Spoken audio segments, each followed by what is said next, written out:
Poxa, Lula volta a despachar no Planalto e cancela as férias de Haddad.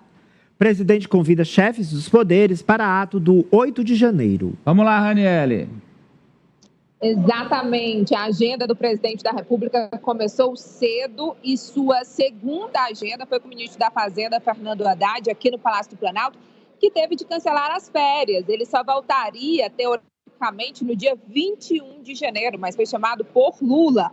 Havia muita especulação sobre essa agenda, principalmente por conta da alta do dólar, que hoje teve uma pequena queda, mas ainda é uma preocupação. Haddad, depois da reunião com Lula, falou lá no Ministério da Fazenda, negou algum assunto desse tipo, mudança na política cambial, aumento de imposto como o IOF, e disse que a prioridade é votar o orçamento de 2025 e também discutir com o presidente as pautas do governo no Congresso Nacional. Vamos ver o que o ministro fala sobre o dólar. Ele diz que, na verdade, todo mundo vive esse momento de acomodação da moeda. Vamos escutar. A questão do dólar, a gente precisa entender isso como é uma coisa que tem um processo de acomodação natural, né? E nós tivemos um estresse no final do ano passado, no mundo todo, tivemos aqui um estresse também, né? No Brasil. Hoje mesmo o presidente eleito dos Estados Unidos deu declarações de que moderando, né, determinadas propostas que foram feitas ao longo da campanha. É natural que as coisas se acomodem, mas não existe discussão de mudar regime cambial no Brasil. Nem de aumentar imposto. Nem de aumentar imposto com esse objetivo. Tá? Nós estamos recompondo a base fiscal do Estado brasileiro pelas propostas que estão sendo endereçadas para o Congresso Nacional. Tá bom? Obrigada, gente.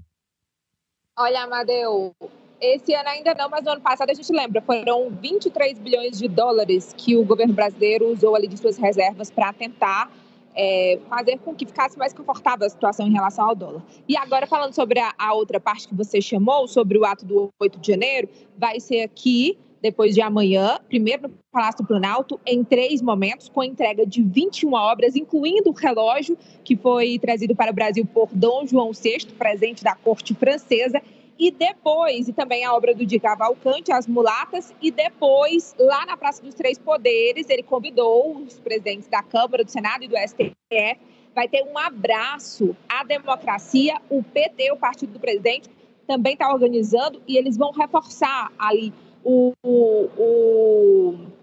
a condenação dos envolvidos pelo 8 de janeiro, começando pelo ex-presidente da República, Jair Bolsonaro, e também o cancelamento da pauta da anistia no Congresso Nacional. Vamos lá, eu vou dividir aqui, primeiro falando de cancelamento de férias Haddad, Lula de volta ao batente, despachando no Planalto e querendo pôr a economia nos eixos, professor Vila.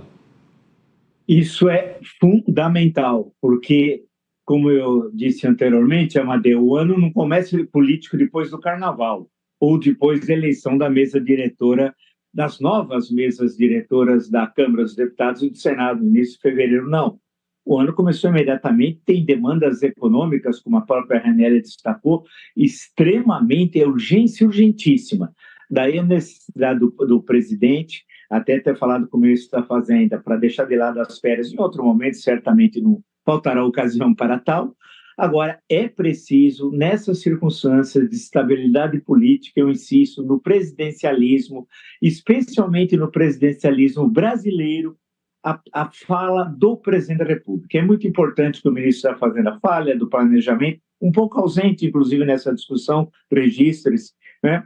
Mas o presidente da República ele é fundamental. É como quando o Michelangelo terminou de fazer aquela coisa maravilhosa, o Moisés, que está numa igreja tão escondidinha em Roma, que está errado, está colocado no lugar errado, mal iluminado, que é tão bonito, que é, acho que, uma das obras principais, se não for a mais importante, do Michelangelo, e quando terminou, ele teria dito parla, só faltava falar. Em relação ao presidente da República, que é o melhor comunicador dos últimos 30, 40 anos da política brasileira, ele tem de falar Então, a presença física e a fala dele é fundamental, especialmente em momentos de tensão política.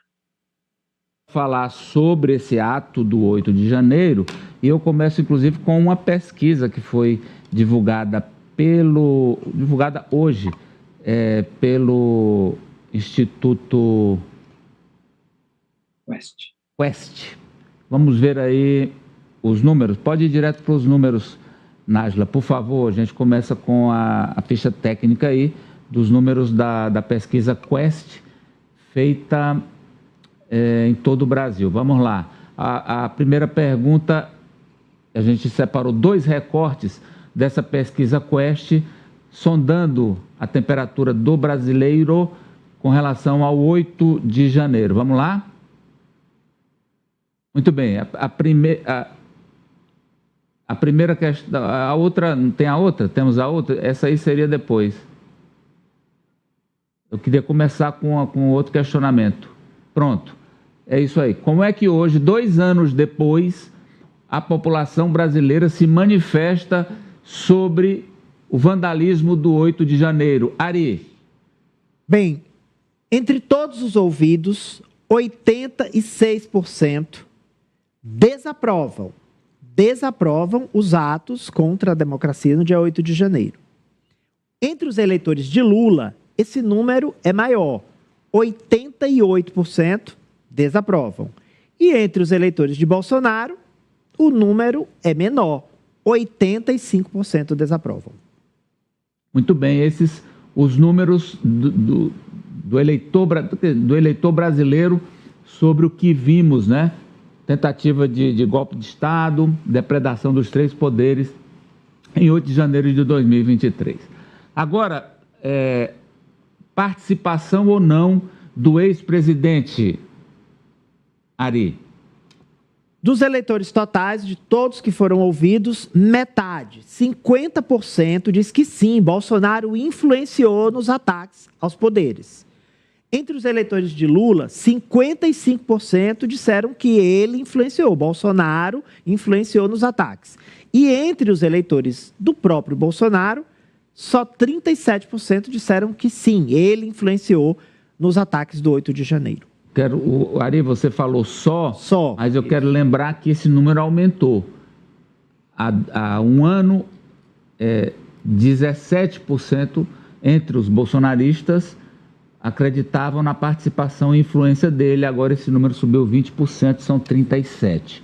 Professor Vila, o que mais lhe chamou a atenção nestes números que divulgamos? Observe, Ari, Amadeu, perdão, a primeira pergunta, um número muito parecido, né? De respostas, né? O que mostra que há uma certa concordância, e a concórdia é um caminho para a diminuição da polarização. Registre-se de que os acontecimentos de 8 de janeiro foi um ato golpista, ainda bem fracassado, e que nunca tinha ocorrido na história republicana, e muito menos na capital, no Distrito Federal, desde 21 de abril de 60, quando foi inaugurado.